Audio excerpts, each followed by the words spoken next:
Welcome, everyone, and glad you could join us today. My name is Paula Newcomb, and I'm the North Regional Coordinator of the Indiana State Library's Professional Development Office. I will be the host and question moderator for today's webinar, From Grant to Gathering Place, a Library Placemaking Journey. If you have questions during the webinar, please feel free to put them in the chat. Today's presenters are Jaime Pitt, Director of the Marion Public Library, and Kelsey Winters, Head of Museum Services and Special Projects at the History Center, also at the Marion Public Library. After this webinar has been transcribed, it will be available on the Indiana State Library's Archive Webinars page. If you are watching an archived recording of this presentation, information on how to obtain your LEU is in the video's description in YouTube. For weekly updates on upcoming trainings and to learn more about what's happening in libraries across the state, please subscribe to the Indiana State Library's e-newsletter, The Wednesday Word, and our continuing education website. Please check that for other professional development opportunities. So let's get started, and I'll start with a reminder in the chat. Make sure you change it from host to panelist to everyone if you want everyone to see what your question is or what you're saying. So let's get started, and thank you very much for being with us today, Jaime and Kelsey, and I'll hand the presentation over to you. Thank you so much, Paula. We really appreciate the invitation to share our story. Good morning, everyone, and thank you for being here today. We didn't know if 2 people would show up or 50 people would show up, so we're just thrilled that you joined us, and we're excited to share our presentation. It's a story of transformation from grant to gathering place, library placemaking journey. And so today we're going to walk you through the story of how our library transformed an underused courtyard space into a vibrant community gathering space. What began as an overlooked, overgrown area became an opportunity to reimagine how the library could better serve and connect with our community. And we'll share the inspiration behind the project, the challenges we faced along the way, and some impactful transformation that occurred in the process and also in the final project with both our patrons and our community partners.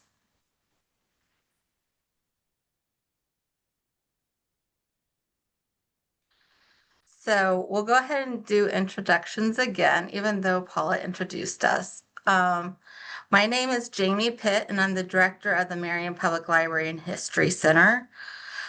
For a little context for this project, I have just hit my 2-year mark as director of Marion Public Library. So the library had already applied for the grant before I got here.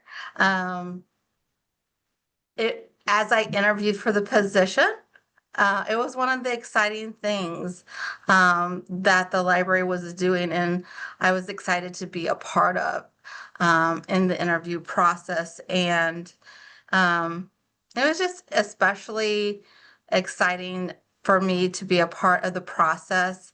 So that the library was awarded the grant in January 24, and I started in April. So I really got in on the ground floor of the process of implementation of the courtyard. It just gave me a really unique opportunity to intentionally get to know my staff and the community better right from the start. And I'm Kelsey Winters. I'm the head of Museum Services and Special Projects at the Library and History Center. And I served as kind of the project manager for the grant. I'm the one who had originally found out about this grant that we received and led the application process, and then kind of helped to lead along with Jaime implementation of this project at our library. It's probably worth mentioning, at the time when we applied for this grant, I had been working at our library for less than a year and had been full-time for maybe around 6 months. And then I also had a position transition in the middle of this project. So a lot of kind of changes all kind of came in the duration of when we were implementing this project at our library. All right, we'll start out with a picture of the original courtyard space. So in 1992, we built our new library.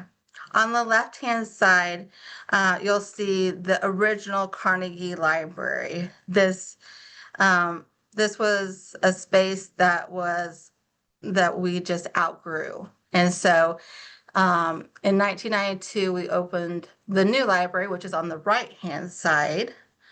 And the courtyard was designed to serve as a welcoming entrance, and it connected the two libraries, and we wanted people to come into our library.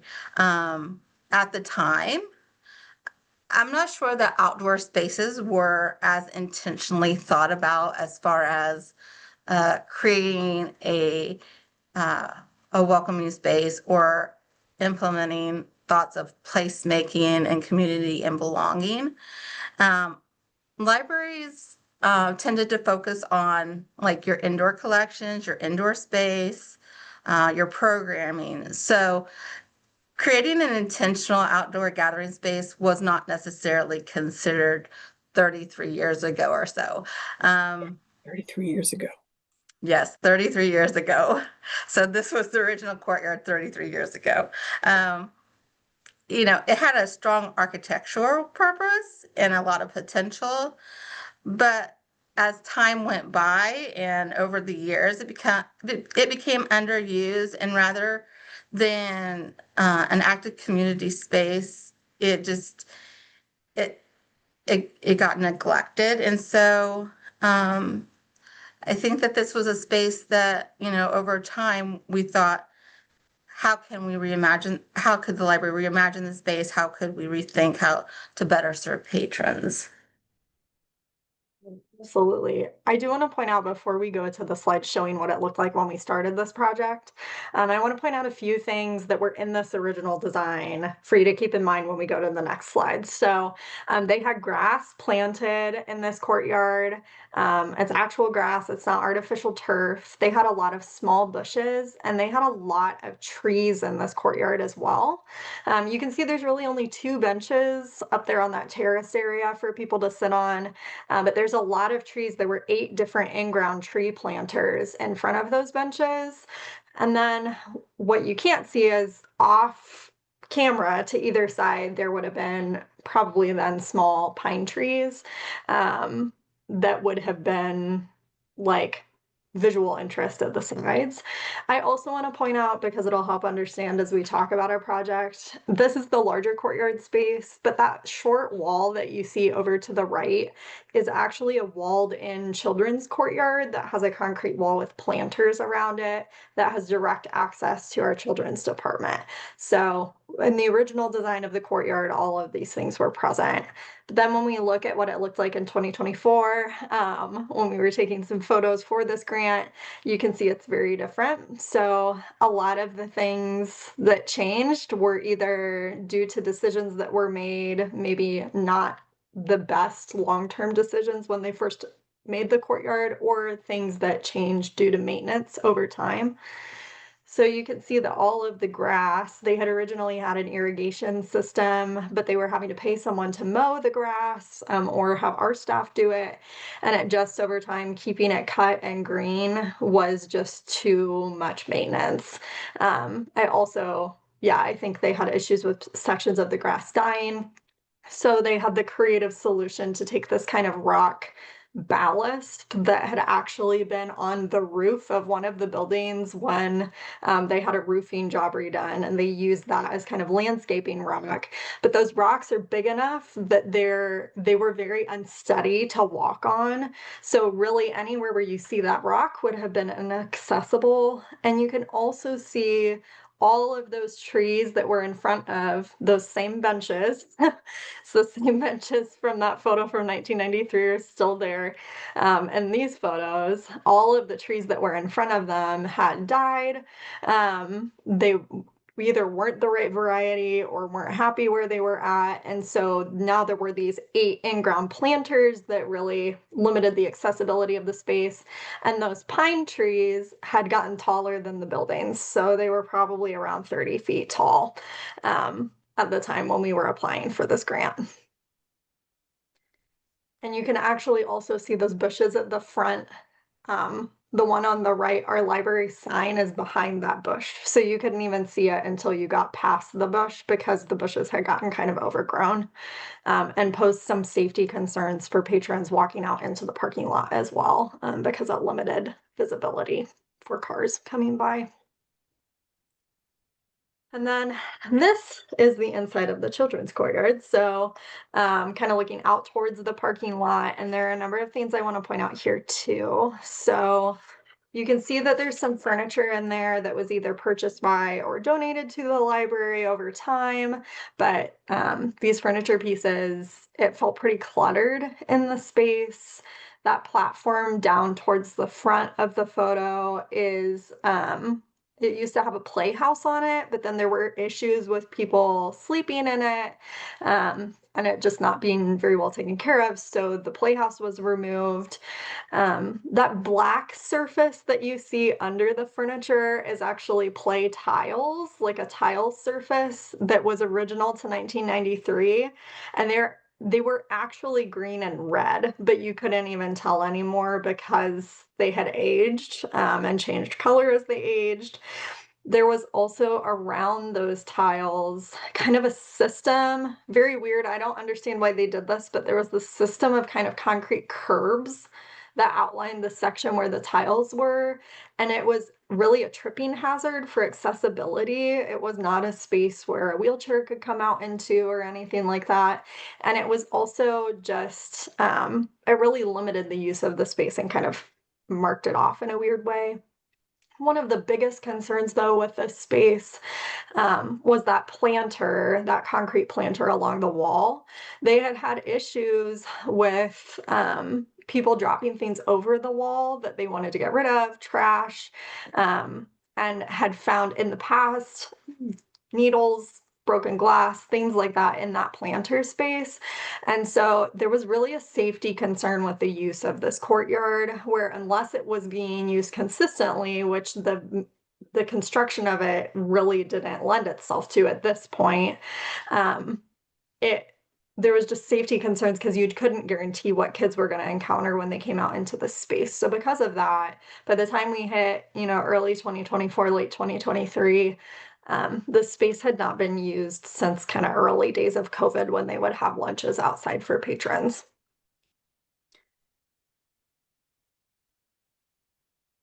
And then this is an aerial view of the courtyard. So we were required to take an aerial view for the grant process. And thankfully, I had a former coworker who had a drone and was able to help us out, but being able to see it from above really highlights the inaccessibility of the space and also just how gray it was. Jamie and I were commenting over that while we were looking at the photos, like, wow, it was really gray. So you can see how much of it was that rock that had been installed, but then also that terraced area, 2/3 to 3/4 of it was then pretty much inaccessible because of those in-ground tree planters that no longer had anything in them, that were no longer serving a purpose for the courtyard or for patrons who were using it. So really, you've got the sidewalk for people to walk on, and you've got 2 benches that people can sit on that are hard to get to, and that was the extent of the usability of the space. And then the children's courtyard, because of those safety concerns, really wasn't being used at all. I think because this was part of the grant, I'm not sure that we would have considered looking at the courtyard from this perspective. Having the grant require it, it gave us so much insight to the space. It was a turning point for our project to see it from this perspective. Seeing it from above, you can see the layout differently. You can see the accessibility more clearly, and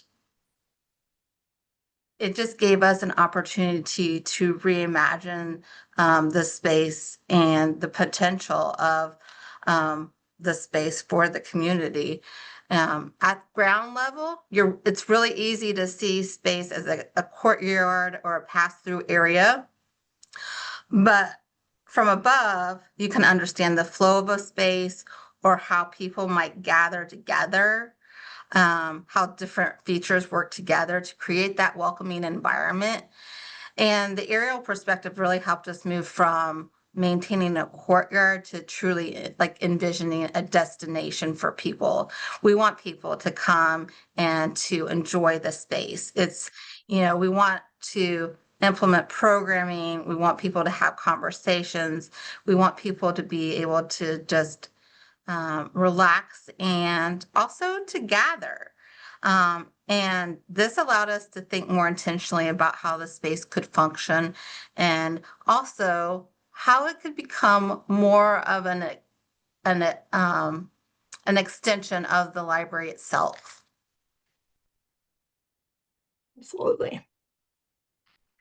So that brings us to the Community Placemaking Grant. We found out about this grant in the fall of 2023. It was actually discovered through some community partners who had shared the announcement of the grant with us. With me directly, I had helped to start a Main Street nonprofit. I was in the process of starting one for our city at the time, and a fellow board member from that organization worked at our community foundation and shared the grant announcement with me specifically, wondering if it could benefit the library. And then our community liaison through Indiana Main Street had also shared it.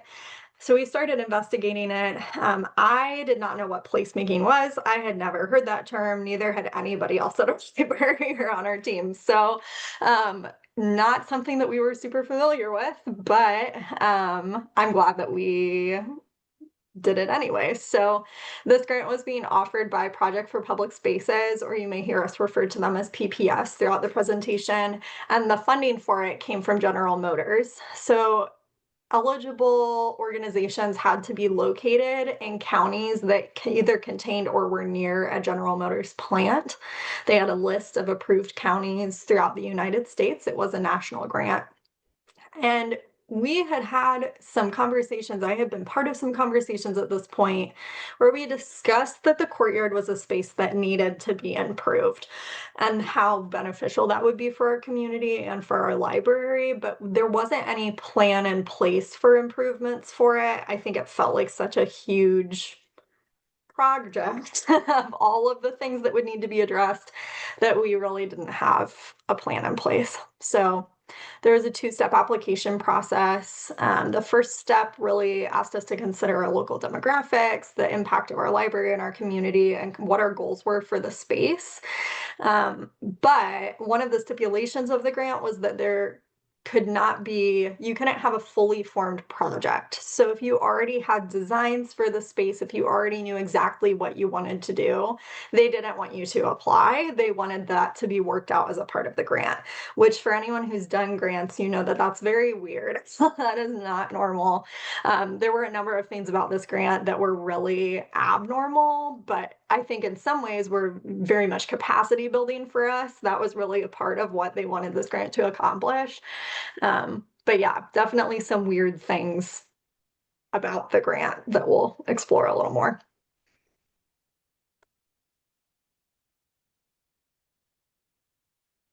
So let's talk a little bit about placemaking. If you're not familiar with placemaking, it's really about creating spaces that are centered around people and connection.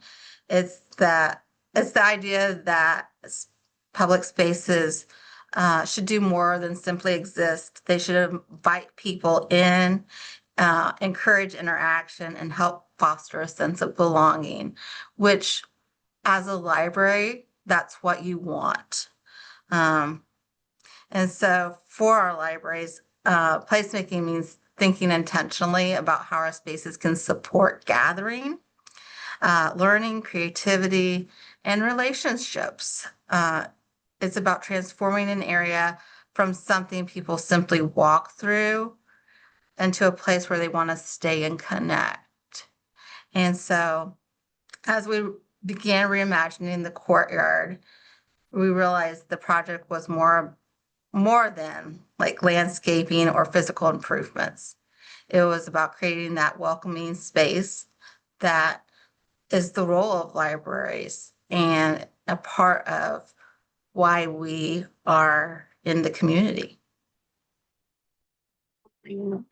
And part of placemaking inherently, it's more than just design of your space. It's an involved community process. So you're inviting, that's the reason why they didn't want applicants who had a preformed idea of what they wanted their space to be, because part of the placemaking process is inviting your community and the people who are going to be using a space to have a voice in what it becomes and in what they would like to see and how they would like to use it. I think that going into this was a little bit of a challenge for some of our staff to wrap their heads around. We were a little worried about what we would hear from people, I think. And we did get some off the wall ideas, but for the most part, that was a super valuable part of this process. I do just want to point out, so this definition and this graphic are from Project for Public Spaces. They've got great resources to learn more about placemaking on their website, but this is called the Place Wheel, and it really identifies these 4 quadrants of what makes a space. So you've got the uses and activities, what's happening there, how are people spending their time when they're in it, comfort and image, how do they feel when they're in the space, does the space look nice, does it look like a space you'd want to spend time in, access and linkages. If it's a public space, can you get to it easily? Are there ways to improve that? And then sociability, like, are people actually talking and connecting with one another in the space? And that kind of they all kind of fall into each other, right? And how they impact the use of a space. I did want to just quickly run through, this is also from Project for Public Spaces, the placemaking process. So this is kind of the set, how placemaking works from start to finish. And I think it's helpful to share because this is really the process we went through in this grant from start to finish. So you're starting with defining what your place is and what you want it to be, but also identifying who your stakeholders are. And then you're involving those people in the process of evaluating the space and identifying issues. And then you're taking what you gain from them, and if you can, continuing to involve them and creating a vision for the space. And then you're implementing short-term experiments, and management that then kind of informs your vision. We'll try something, how does that go? Okay, do we need to adjust our vision? And then you're doing kind of long-term reevaluation and improvements over time. I will say those last 2 steps were kind of condensed because this was a grant project that was on a timeline for our specific project, but that is something we're continuing to do. We're continuing to evaluate, are there things we want to see in this space? Like, we want to add a permanent outdoor cornhole set and lawn games and some more art and things like that. As we go on, because as we're seeing the space be used, we're seeing how those things could benefit our community in their use of the space.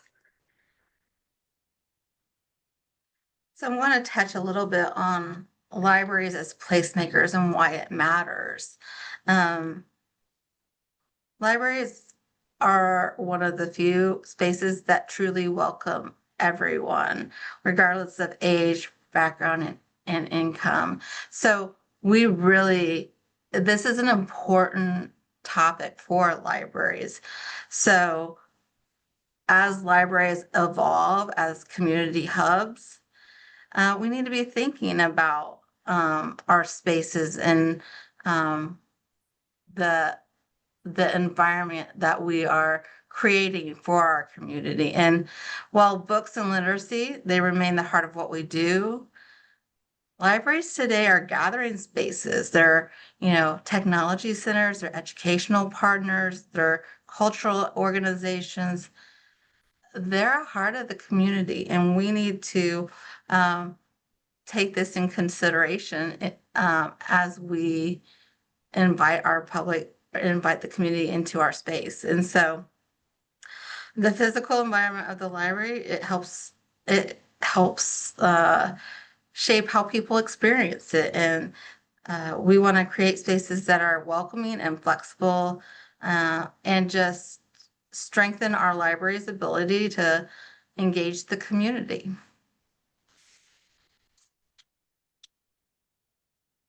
We did. Well, we weren't allowed to have a set vision for our space, that was part of one of the stipulations of the grant. We were asked to identify our goals for what we wanted the space to accomplish going into the project, and these are what we had outlined in our grant application. We wanted a safe, engaging, and accessible space for kids and families, particularly with this being kind of right after COVID. We were experiencing higher numbers of participation in our children's department. After COVID, those numbers were kind of going back up of people getting out and spending time in our library, and we're feeling the need for more space for children's programming specifically. We wanted to have a free public gathering place that we could use for programming, and we also wanted to expand outdoor educational opportunities for our community. That is one that we're still kind of figuring out what that looks like as we figure out programming in the space. But I will say, in our downtown, one of the things that we really lack is outdoor green space for people to spend time in. Marion has some great parks, but they're not in the downtown core. So having a green, welcoming space at our library, I think, has been really beneficial, and even drawing people in to spend time there, spend time in our library. So as I mentioned, we were awarded the grant in January of 2024, and we were one of 5 awardees across the U.S. And as I said, the library obtained the grant even before I started at the library. But I know because I'm from this area, I'm from Grant County, I know what a big deal this was for our library and how impactful it was. And to be awarded this grant was just an amazing opportunity for the library and for our city. And so we were just honored to be selected. Absolutely. We were honored and shocked. I think for that first step of the grant process, I was leaving on a trip, and so we had about a week and a half to pull the first step of the grant together. So when we were surprised when we were asked to continue, but then to be awarded this was just fantastic.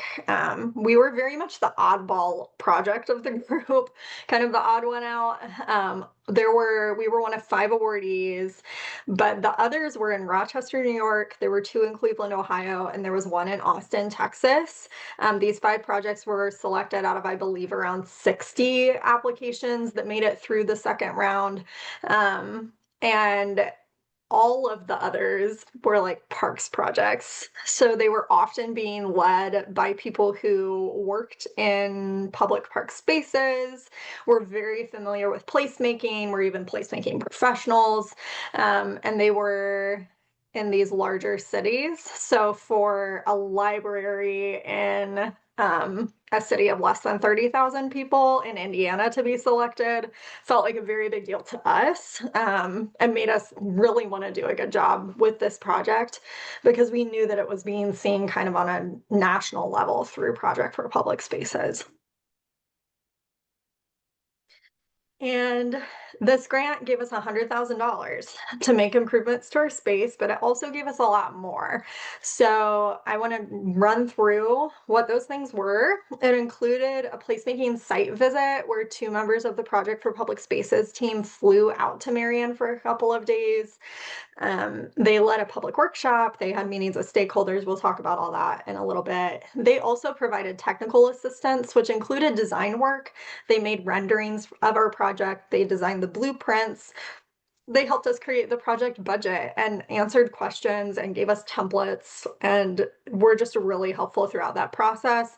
Even as we were implementing things, They provided ongoing assistance and input, and that is a relationship that we've continued to foster with them and will continue to foster with them, where if we have questions, they're available to us, and have just been really supportive of any work that's happening in our area. We also, a colleague and I, were given admission and a stipend to attend the International Placemaking Week conference, which was in Baltimore, Maryland in 2024. And they also paid for me to attend this Placemaking Making It Happen course, which was a 6-session online course that was offered by PPS. I will say it was kind of interesting. Learning about what placemaking is after having already done it was kind of interesting. It felt like things were just kind of clicking together of, oh, that's why they said that, or that's why we did this in this order. That's why we like asked the questions that we did early on in the process. If anybody's interested in learning more about placemaking and really feels passionate about wanting to, educate yourself on these things, that course was fantastic and I would really recommend it. So we do want to pause here and see if there are any questions that we need to answer kind of at a midway point. Go ahead and put my mic back on. Yeah. Do other big companies other than GM offer a similar grant? So if you're not close to a GM plant, are there any other opportunities for libraries? So I would keep an eye on what's offered by Project for Public Spaces because they have different funders depending on the grant cycle. This one just happened to be General Motors for the year that we applied. So they do offer this community placemaking grant. I think they're offering it. For a while, they were starting to offer it twice a year. So that would be worth looking into depending on who their funder is. The eligibility requirements would be different. There are placemaking is kind of a hot topic for different organizations. So there have been even different federal organizations that have offered placemaking grants, different, we've looked at one with one of the railroad companies that has I don't want to say a station, they have a location in Grant County. There are different companies where once you kind of start looking, if you just look into placemaking grants, different companies will offer them. And yeah, there definitely is funding available both through like private and governmental agencies for placemaking specifically. Awesome, thanks. Yeah, anyone else have questions you want to add to the chat? So far, nobody is piping in, so maybe if you more time for questions. Move on. We have a lot to go through. So we do have a lot to get through. Okay, so we then wanted to talk about our placemaking site visit with Project for Public Spaces.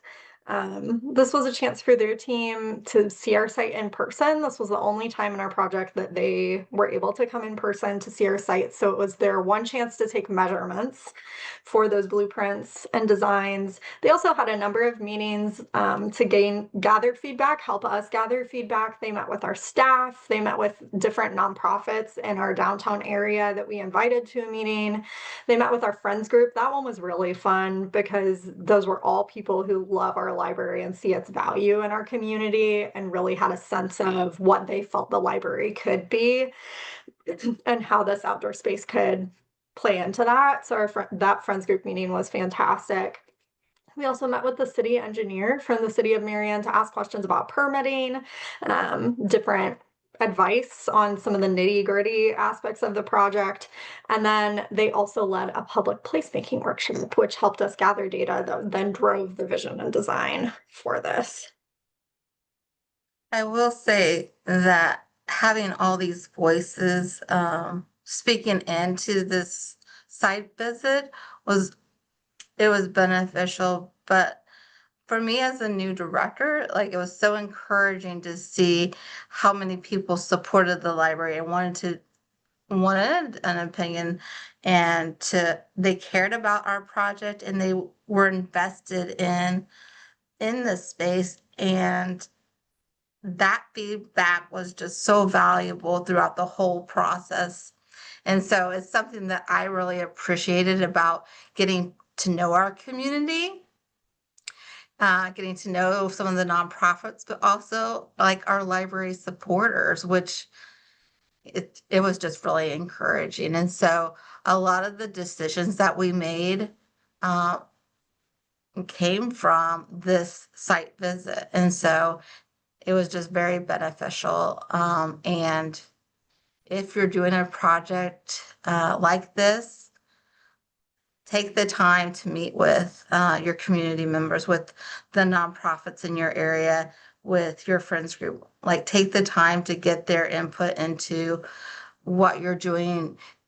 You know, your library is part of your community, it's for your community. And so you want to get their feedback and what they see as valuable for the library. In that public workshop, we called it a community placemaking workshop. The Project for Public Spaces team did a great job of running that for us. We didn't know anything about placemaking yet, so their guidance and assistance there was very helpful. But this game is one thing that was the main thing that they used to help evaluate the space. They had already, at this point, when we did the game, they had started the presentation with talking about their organization, introducing what placemaking is, and talking about our space a little bit. And then they gave everybody who was at that workshop this place performance game. And it's a tool from Project for Public Spaces. People were asked to rate the place with these specific elements that are within that place wheel, the different quadrants of it. And then they were asked specific questions about the opportunities that the place had.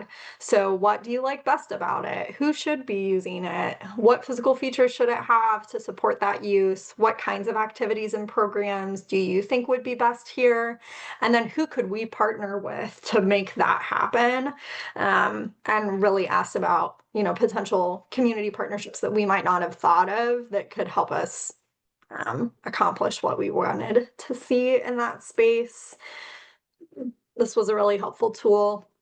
Now, if you're like, I want to implement some placemaking or this public evaluation piece in my library, but don't know where to start, this is what I would recommend. So these dot boards, Project for Public Spaces, designed for us, but I have made other ones for other things since then because it is just such an accessible and helpful tool. So we had these boards up for several weeks. We had them in our children's department for a little bit because we wanted specifically to get answers from parents. And then we had them by our circulation desk for at least another week or two. And it just really asked what features would attract you to the library's courtyard. It had a summary of our project or kind of what we were doing. And then everybody got 3 dots and they could vote for up to 3 things that they wanted to see. And then there was also Post-it notes with a pen where if they had other ideas that weren't represented on these boards, they could contribute those ideas. There are a lot of ideas on Pinterest for designing these that I have found since this, and you can just, we did them on foam core, so we still have them, but you can do them on paper and tape them to a wall. It doesn't have to be a big expense. And they're really easy to throw together and a really great way to get input from your community. We're continuing to reference this as we move forward in figuring out programming in the space. So as we moved from visioning the design, several key themes came from that site visit. And we kept coming back to the importance of creating a space that was safe, welcoming, sustainable, flexible, and colorful. These are the main themes that those community members really focused on. Safety, we're in a downtown urban area, and so safety was an essential piece of what people wanted to experience. They wanted to feel comfortable using the space any time of day. Sustainability, to improve, to make improvements that were long lasting and responsible. We needed to make sure that, as we were thinking about the courtyard, that we would be able to maintain things and keep them up and looking great. And so we wanted to create a space that was environmental but also operational. And so one of my key themes for the library as a new director was I always want our space to be welcoming, from staff to spacing to just everything. And so this was something the community wanted. They wanted an atmosphere that was open and inviting to everyone. Flexibility was a major focus. They wanted space to support a variety of uses. So whether you're reading, whether you're sitting there waiting on somebody, or whether it's a program, we wanted the space to be flexible. And I think the community saw how gray our courtyard was. They saw how institutional looking it was, and they really said that they wanted color in the space. And so that's what we wanted as well. We wanted something that, would give that space a little bit more vibrancy and not so institutional looking. And so these 5 themes really guided our design process. And so every decision, from layout to materials to amenities, this is what we focused on, trying to create a space that would reflect these needs and values for our community and for the mission of the library. We're going to look at what our design renderings looked like for the space. I do want to pause though and just say, us going straight from that workshop to these renderings makes it seem like this was quick.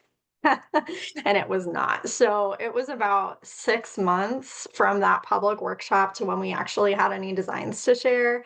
And it was probably another 6 months before we actually started making any changes in the space. Some of that was, this whole process ended up longer than we thought it would be going into it. Longer than Project for Public Spaces thought it would be going into it. And the Indiana winter, like with construction projects, we couldn't do concrete work. We couldn't do planting of things. So yeah, it really just got stretched out a bit. So there was a bit of a gap here, but these are what the renderings look like. We're going to kind of quickly flip through these to save some time, but you can see it's colorful. We wanted to add turf. We wanted to have native Indiana plants in the ground so that we could have educational opportunities. We had originally planned on having this programming cart was something that we wanted. Might be something we might end up with in the future, but it did end up, people were kind of bummed we had to cut that for budgetary reasons. But that bench that you see there, keep an eye on that because that'll make an appearance later on. And then we also, this pergola was a suggestion of staff. Project for Public Spaces had recommended umbrellas, but we were concerned about needing to like open and close them depending on the weather, depending on what was going on, keeping the fabric in good condition. And so a pergola was a great way to add some visual like height interest and some shade for the community with something that we really just could install and not have to touch moving forward. And you can also kind of see that there are some in-ground murals, pavement murals, and that was a creative solution for those planters that were there in the ground that were then empty. We wanted to install some benches. This is the inside of our children's courtyard. We had a creative solution for that planter that had caused so many problems. We just covered it up and turned it into a bench. We wanted to have a local contracting company build a custom bench that would just cover it up. We wouldn't have to worry about what was in it. And it also added seating for outdoor programming for our children's department. And we also wanted some interactive elements out there. That ended up being a STEM wall. It's a chalkboard in the rendering, but ended up being an interactive STEM wall.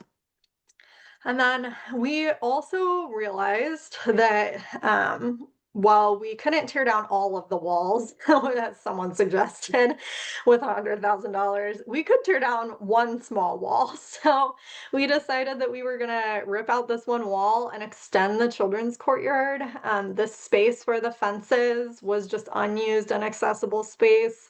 We didn't have a vision for what we could do with it. And so once we realized, oh, we could just expand the children's courtyard into that space, it felt like the perfect solution for all these different things we were considering. We also don't really have a space for families to share a meal inside of our library. So we wanted to have that outside with some bistro tables.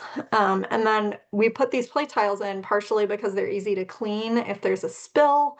But also we wanted different surfaces so that it could be a little more sensory friendly for kids. They might like playing on the play tiles and not the turf grass, you know, so add those different elements too. Now we get to the numbers. And so the library knew from the beginning that it was going to require some library investment. When the ladies from Project from Public Spaces came to our library, they kept saying $100,000 is not a lot of money. And they must have said that over and over. But for our library, $100,000, it was a lot. It was very impactful. And we were like, we're going to be able to do so much. But then we ran into contractor fees, right? Contractors are expensive. And so the grant did provide $100,000, and the library contribution was around $20,000. We had some gift funds that were specifically allocated to outdoor space. And so we repaired our terrace, our concrete terrace. It had a large crack in it, and they had been talking for several years about repairing that. And that was just an easy investment that the library could make. And then you'll see the sin lawn, the artificial turf that we chose.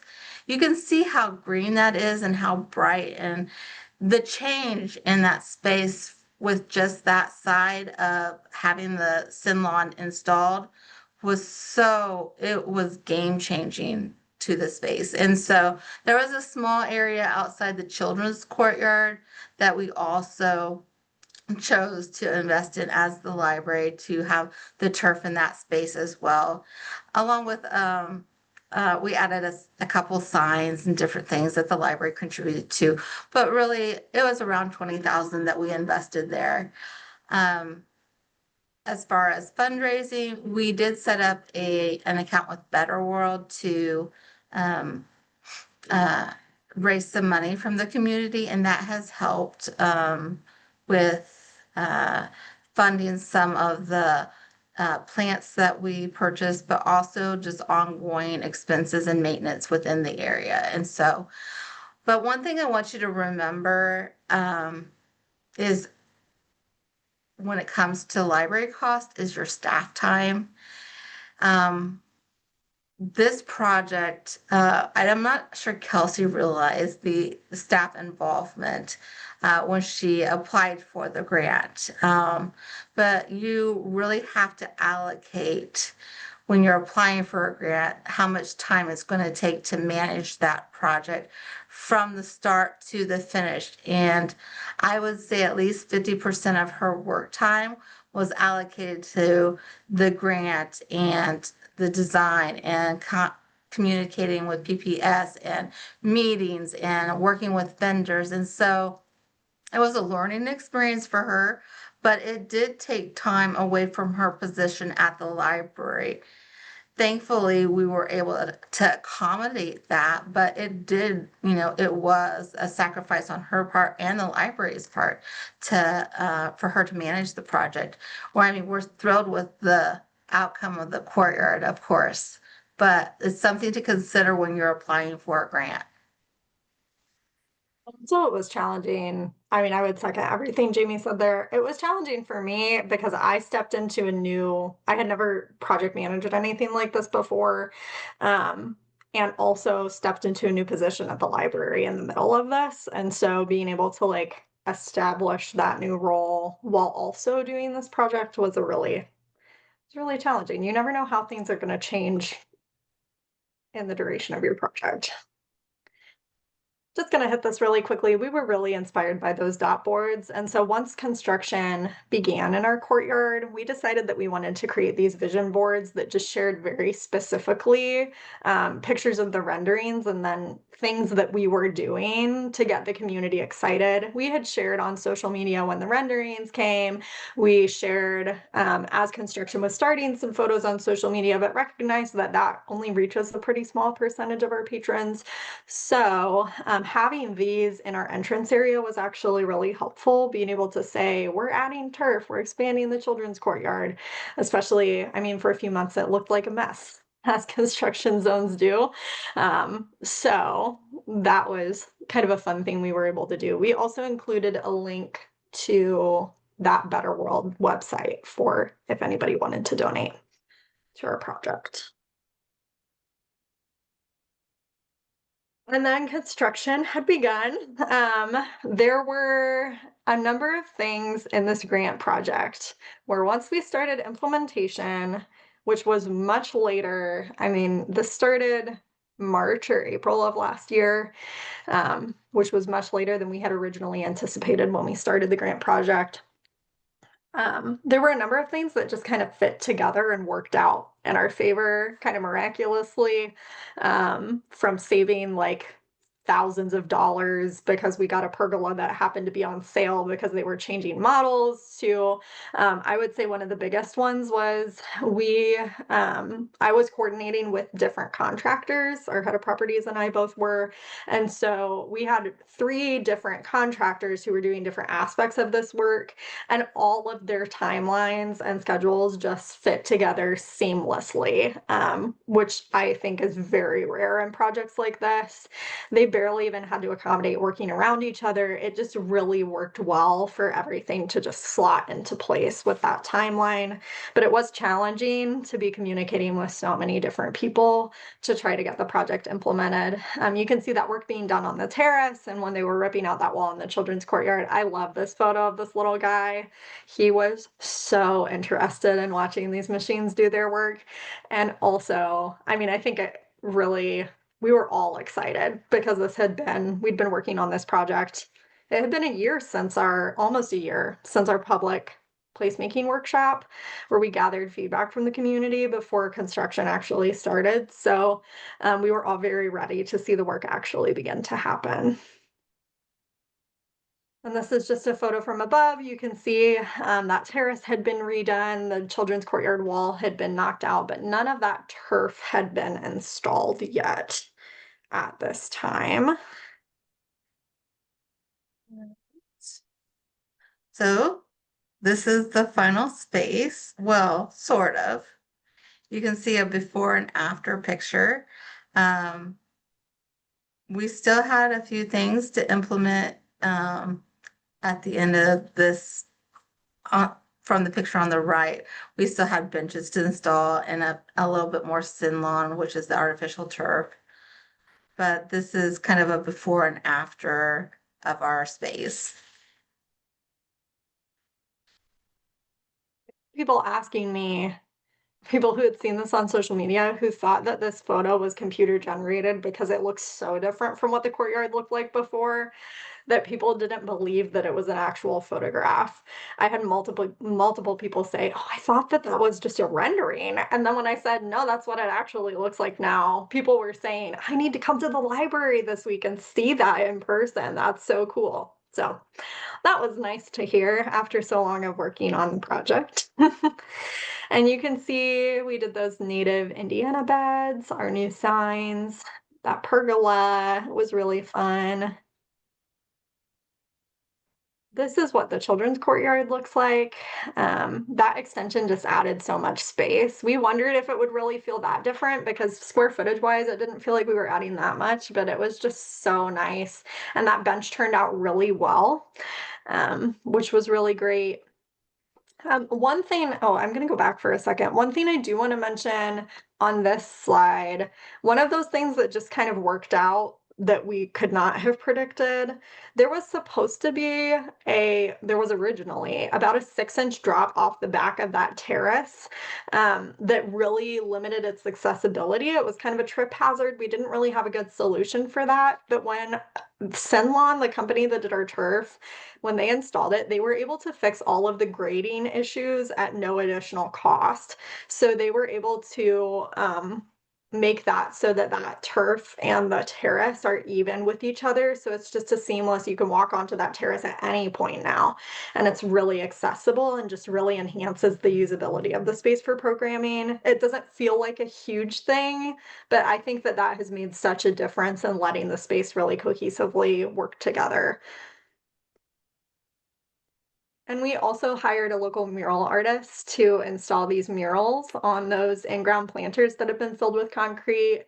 They kind of marry the color scheme of the courtyard with our library branding colors, and it just was a really good, fun way to add some public art in. And then these benches, we had to work the budget in order to get these benches. We were not sure up until pretty much the very end whether we would have enough left over to actually purchase them. But we loved these benches and they have been so fun. Our staff was really worried that we would have people sleeping on them in the middle of the day or that they wouldn't be treated well. And our community has been so respectful overall. Not that we haven't had any issues, but the courtyard as a whole, people have just really treated the space well, and you can tell that our community really appreciates having this space. So Kelsey, Nancy asked, are your patrons using this space as you imagined, as you Yeah. envisioned? Yeah.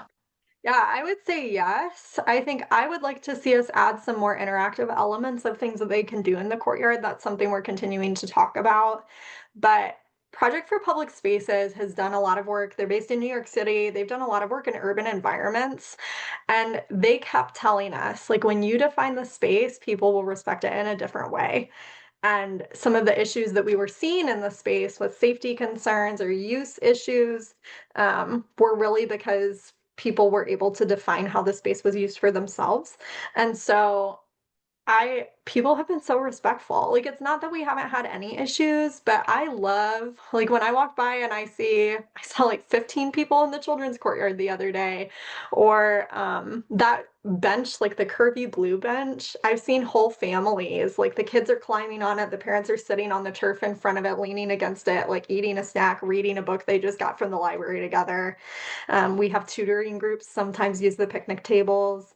So I would say overall, not that there haven't been any problems, but overall, yeah.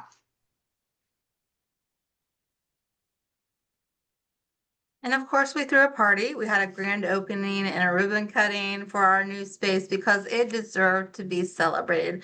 Everybody from the community gave input, and we needed to honor that investment of their time and their feedback and the creation of the space. I mean, we worked really hard on the design, the implementation, and I think my staff needed to celebrate just as much as the community. And so we were very intentional about creating an event that would celebrate and invite people in, not only to experience the courtyard, but all that the library has to offer.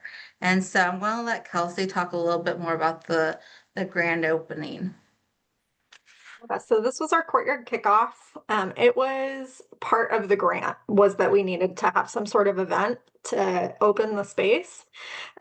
So we knew that we were doing it from the beginning. We hosted it in August of 2025. We were able to schedule an official ribbon cutting with our Chamber of Commerce. We invited key people like the mayor, like our library board, and we had different activities at different library departments to encourage people to go through the library and also explore the space in a different way.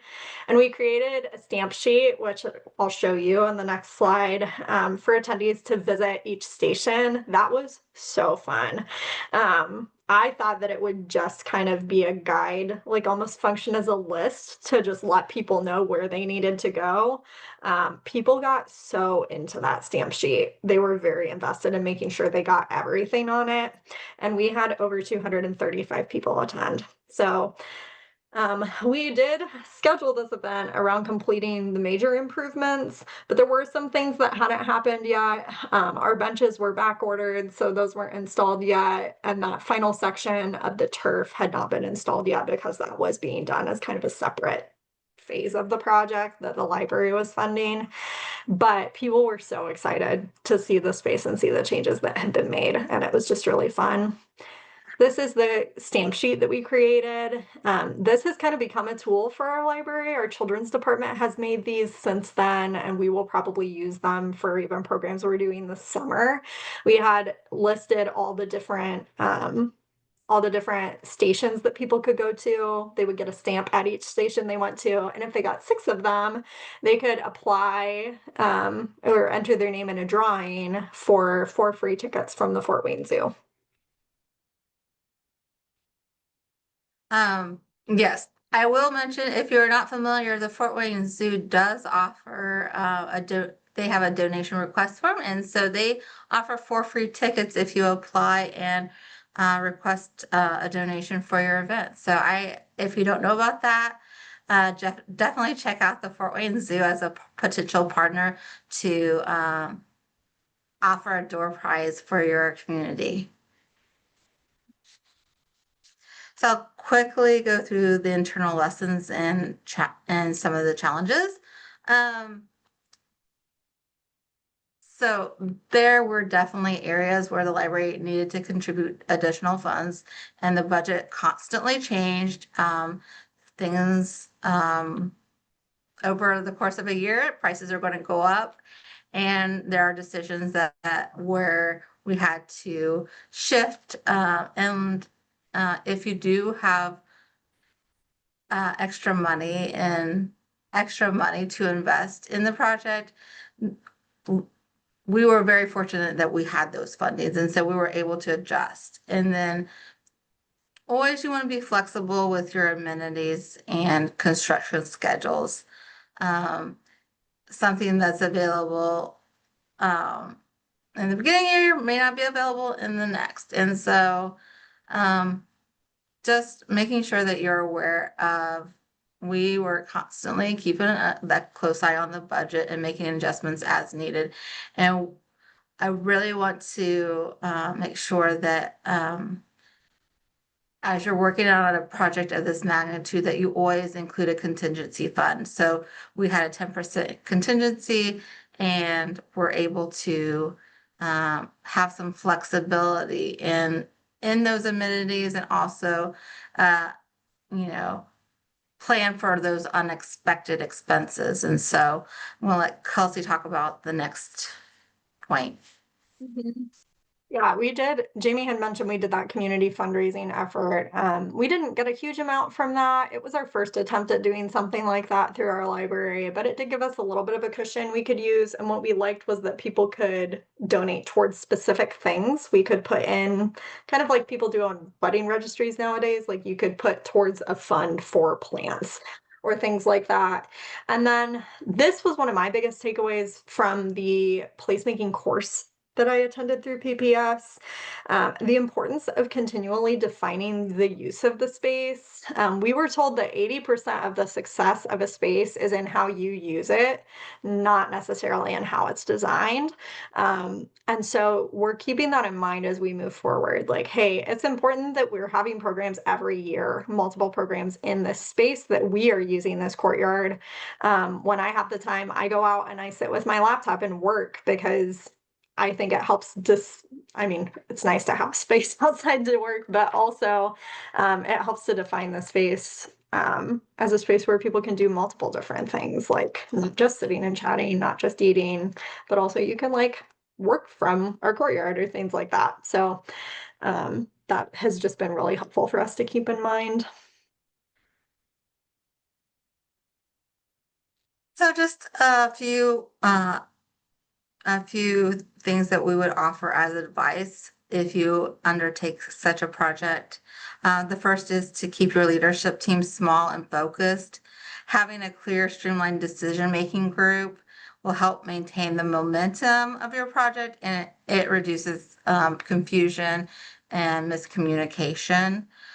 Second, define roles early. Both Kelsey and I were new to these roles, and so we really gained a deeper understanding of working with one another, and communication is always key. So and just understanding what my expectations were for her as the project manager and how I could empower her and collaborate with her. And finally, you're going to get people. This library is over 100 years old. And so, and I've had staff on staff. I have had staff work here for over 30 years. People are invested in the library, and change can be hard. And so you're going to have a little bit of resistance to change, but you need to be positive. I would say be positive and encourage people to say, let's just try it.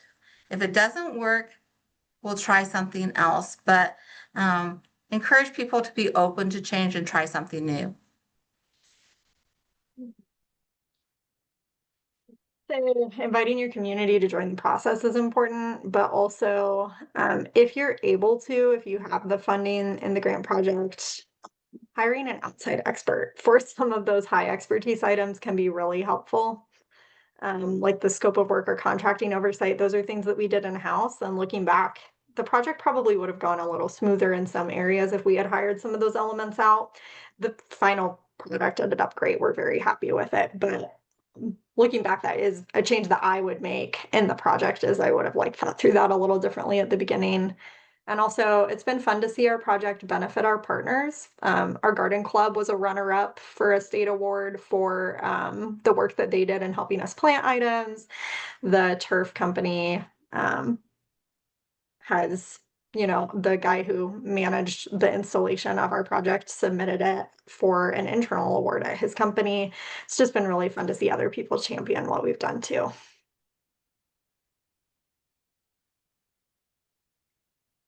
And then just a few takeaways. We recommend that you start with community input. That was really helpful for us. That's what makes placemaking has been really beneficial.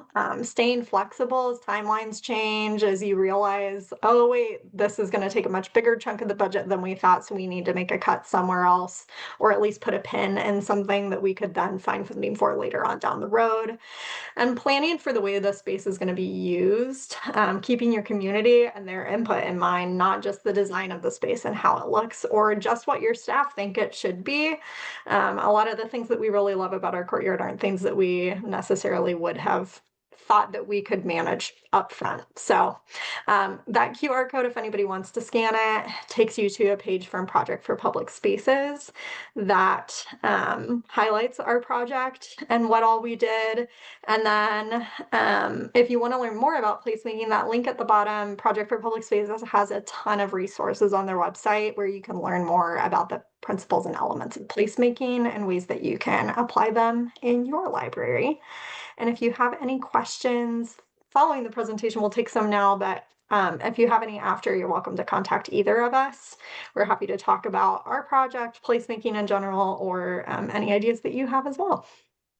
And we really want to thank you for attending our webinar and learning about our project and just being interested in placemaking. So we just thank you for attending. All right. Thank you very much, Jamie and Kelsey, and thanks for everyone attending here today. And just as a reminder, if you are watching an archived recording of this presentation, information on how to obtain your LEU is in the video's description in YouTube.